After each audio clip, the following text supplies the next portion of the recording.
We have been told that the Prophet ﷺ was born on the 12th of Rabi al-Awwal, and this is the commonly known date. Yet the fact of the matter is that our early historical textbooks mention a number of dates.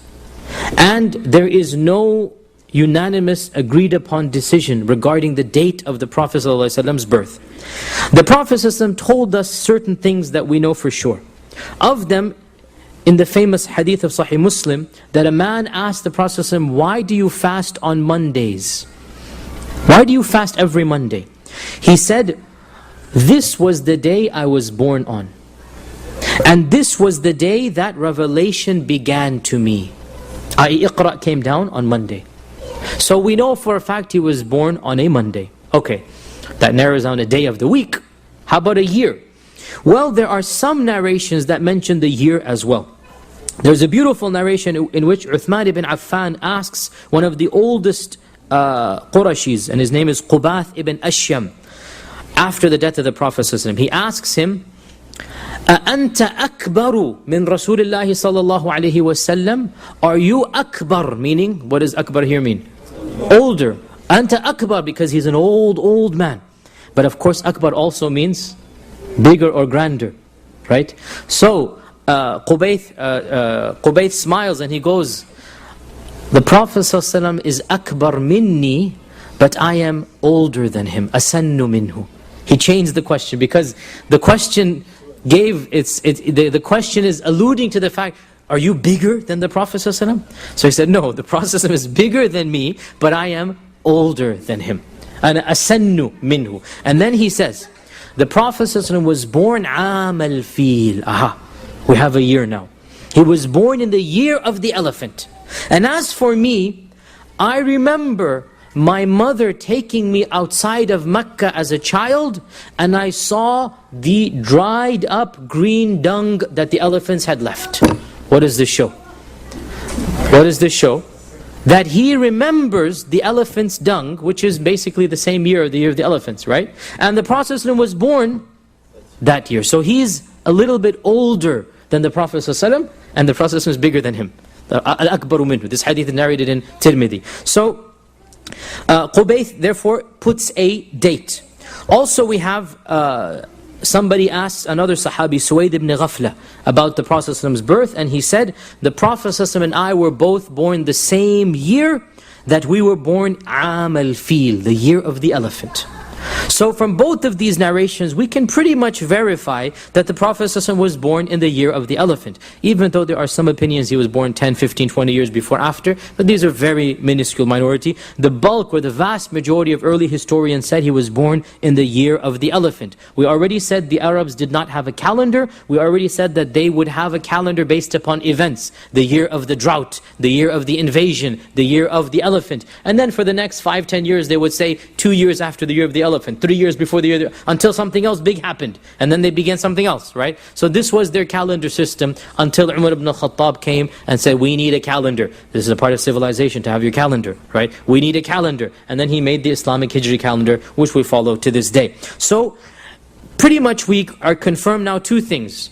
The year of the elephant and a Monday. Okay, what is the year of the elephant? Difficult to date because we don't have any type of chronicles of the Abyssinians and what they did, but by and large, piecing together various factors that are beyond the scope of this, majority of historians say this corresponds to 570 of the Christian era.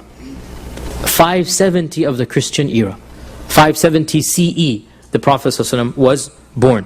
Now, how about the day of the... So it's the year of the elephant, fine. How about the month and the day of the month? When we look at 2 of the earliest books ever written about the history of the Prophet ﷺ, we find differing accounts. The most famous book of history is, of course, Ibn Ishaq. We talked about it, the Seerah of Ibn Ishaq. Ibn Ishaq died 150 Hijrah. Ibn Ishaq says, without any chain of narrators, he's writing from himself, that the Prophet ﷺ was born on a Monday, the 12th of Rabi al-Awwal, in the year of the elephant. So this explains why this opinion is present. He says very clearly that the Prophet was born on a Monday on the 12th of Rabi al-Awwal in the year of the elephant. However, between him and the Prophet are 100 and almost 200 years, because remember, going back to the birth of the Prophet is 53 before Hijrah. So between him and the birth of the Prophet is 200 years. And he doesn't tell us where he gets it from, who's narrating this to him, what is the chain of narrators. When we look at the second earliest book, and this is called the Tabaqat of Ibn Sa'd, which was written around 220 or so Hijrah, the Tabaqat of Ibn Sa'd. The Tabaqat of Ibn Sa'd says that it is said that the Prophet was born on a Monday.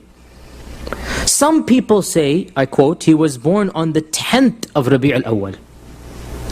Others say he was born on the 2nd of Rabi al-Awwal. End quote. Two opinions, neither of which conform to the 12th of Rabi al-Awwal. Ibn Abbas, it is said, also said the 10th of Rabi al-Awwal. Ibn Kathir, the famous historian of Islam, Ibn Kathir in his Al-Bidayah wa Nihaya, says that the majority opinion is that the Prophet was born in Rabi' al-Awwal, but others have other months as well. And then scholars differed with regards to the date of his birth. One group said he was born on the 2nd of Rabi' al-Awwal, number 2nd of Rabi' al-Awwal. Ibn Kathir says this was the opinion of Abu Ma'shar al-Sindi, a famous scholar of history, died 171. It was also the opinion of Ibn Abdul Barr, a very famous scholar of Andalus, died 463. It was also the opinion of al-Waqidi, who died 207. Al-Waqidi is one of the most famous historians of early Islam. So we have three very early authorities saying he was born on the 2nd of Rabi' al-Awwal. Ibn Kathir goes on. Another opinion is that he was born on the 8th of Rabi' al-Awwal. He says this is the opinion of Ibn Hazm, famous scholar of Andalus, Imam Malik ibn Anas, you all know Imam Malik, the scholar of Medina. And the opinion of Az-Zuhri, who is, again, I cannot explain how famous Az-Zuhri is, 128 Hijrah, and opinion of Muhammad ibn Jubayr ibn Mut'im, a number of famous people of the past, the 8th of Rabi' al-Awwal. Ibn Kathir moves on. A third opinion is that he was born on the 10th of Rabi' al-Awwal. So we have now 2nd, 8th and 10th. The 10th of Rabi' al-Awwal. He says this is the opinion of Ibn Asakir and the opinion of Ja'far al-Sadiq. Who is Ja'far al-Sadiq? Cousin, no. He's the descendant of the Prophet ﷺ, and the Shia consider him to be one of the Imams. He's the 6th Imam for the Shia, but he's the descendant of the Prophet ﷺ. So one of the descendants of the Prophet ﷺ says that he was born on the 10th of Rabi' al-Awwal. Ibn Kathir says the fourth opinion is that he was born on the 12th of Rabi' al-Awwal, and this is the opinion of Ibn Ishaq. But there is no isnad on this matter. In other words, there's no chain of narrators that mentions anything about the 12th of Rabi' al-Awwal. Ibn Kathir does say that this is the most popular opinion in his time. Ibn Kathir died 770 something, way after. In medieval Islam, 12th Rabi' al-Awwal is the most popular opinion. And from medieval Islam up until our times is the most popular. But in early Islam it was not the most popular. The 5th opinion, the 17th of Rabi' al-Awwal. The 6th opinion, the 22nd of Rabi' al-Awwal. The 7th opinion, he wasn't even born in Rabi' al-Awwal, he was born in Ramadan. And this is the opinion of Zubayr ibn Bakkar, who was the first scholar to ever write a history on Makkah. And he died 256 Hijrah. And then there are other opinions as well. So, to summarize, there are over 10 opinions in the earliest books of Islam about the exact day that the Prophet ﷺ was born. None of them are, let's say, indisputable. None of them are clear-cut. None of them have solid evidence. All of them are the opinions of early authors and narrators. And to be very academic, the opinion of the 12th of Rabi' al-Awwal seems to have much less weight than the 2nd and the 8th and the 10th. Because these three have tabi'un taba tabi'un. They have descendants of the Prophet ﷺ. Whereas the opinion of the 12th, it is by Ibn Ishaq, who is 200 years after the birth of the Prophet ﷺ, and he doesn't have any chain. So if this is the case, why then is the opinion of the 12th of Rabi' al-Awwal the most popular? So much so that for many of you it's shocking that I'm daring to go against this fact of history, right? This might be blasphemy to tell you that, how dare you? Why is it so popular? Very easy to respond. Point number one, Ibn Ishaq. I already mentioned that 90% of authors who write about seerah, they only rely on Ibn Ishaq. They just take Ibn Ishaq and summarize it, redo it, translate it, do this and that. That's what they do. And it's a good book, but it's not the only book. So because Ibn Ishaq is Ibn Ishaq, and because he says 12th of Rabi al-Awwal, end of story. No questions asked, is going to be the 12th of Rabi al-Awwal. The second opinion, or the second reason why the 12th of Rabi al-Awwal became so popular, is that, and this leads us to a controversial issue, but I don't shy away from controversy, as you all know, is that the first time that the Prophet's birthday was celebrated as a public event, i.e. the Mawlid al-Nabi or the Milaad al-Nabi as we call it, the first time that it was celebrated, the authorities who celebrated it chose the 12th of Rabi al-Awwal. And because they chose the 12th of Rabi al-Awwal, now that's it. It just spread like wildfire. The day and the event and the custom. Now I have written a detailed article about the history of the Mawlid and who started it and how did it become popular, and you can refer to it on Muslimat. It is called A History of the Mawlid by myself. You can just Google it and you'll find it 3 parts. And just to summarize, the Mawlid or the Milaad al-Nabi, the first recorded instance that we have of anybody celebrating Milaad al-Nabi is around 517 Hijrah. 517 Hijrah, i.e. the 6th century of Islam. So for 500 years, the concept of celebrating the birthday of the Prophet is simply unknown to the Muslims. They cannot, because celebrating birthdays is not a custom that comes from Islam or from, I'm not saying it's haram by the way, I'm saying it's not something that the Arabs would do. They wouldn't record birthdays to celebrate them in the first place, right? Many of you, I know my own grandmother had no idea when she was born. They didn't record these things. It was not something of significance to them. The day and the month and the year that you were born. This is a Western concept that is now modern. Everybody records it. But it was not something that, if you even ask your own grandparents, many of them would not know. You know, it's not something that was recorded. And so, the concept of celebrating it is a very late addition. And the first group that celebrated it were the Fatimids of Egypt. And the Fatimids are a dynasty that are not of Sunni theology. They are an extreme Shi'i dynasty. The Fatimids are the ancestors of, in today's time, the Aga Khanis and the Buhra, the Ismailis. The Fatimids are the ancestors of these groups, the extreme Shia groups. And for a number of years they ruled over Egypt. The Fatimid dynasty ruled over Egypt. And they instituted over 30-40 festivals. And of course there's a reason why rulers have festivals. Why do people have festivals? What does it do?